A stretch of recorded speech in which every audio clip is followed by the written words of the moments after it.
हरेक दिन 8 करोड ब्यारलभन्दा बढी तेल समुद्रबाट ओसार पसार हुन्छ।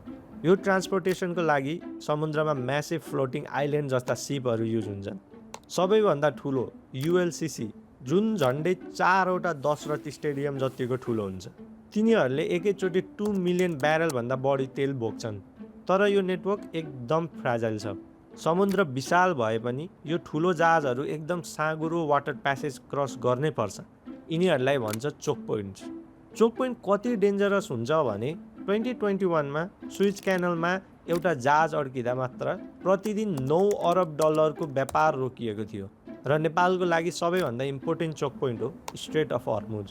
ओमान र इरानको बिचमा पर्ने यो एकदमै साँघुरो बाटो जुनबाट विश्वको 20% तेल पास हुन्छ, जसमा 80 to 82% जसो एसियन मार्केटको लागि हुन्छ। त्यो स्ट्रेट अफ हर्मुज क्रस गरेर क्रुड ओइल इन्डियाको पोर्टमा आउँछ। त्यहाँको रिफाइनरीमा प्रोसेस भएर पेट्रोल, डिजेल, LPG र अन्य बनेपछि पाइपलाइन र ट्याङ्कर हुँदै NOCको डिपोटमा आउँछ र अन्त्यमा तपाईँको नजिकको पेट्रोल पम्पसम्म पुग्छ। यसले एउटा क्लियर लिङ्क देखाउँछ कि काठमाडौँमा गुड्ने एउटा स्कुटरको कनेक्सन सिधै मिडल इस्टको जियोपोलिटिक्ससँग पनि जोडिएको हुन्छ। अब यो चेनको कुनै पनि पोइन्टमा, चाहे त्यो हर्मुजमा वार होस् या इन्डियामा क्राइसिस, नेपालले त्यो 13 दिने टाइम आउट फेरि भोग्नुपर्ने हुन्छ।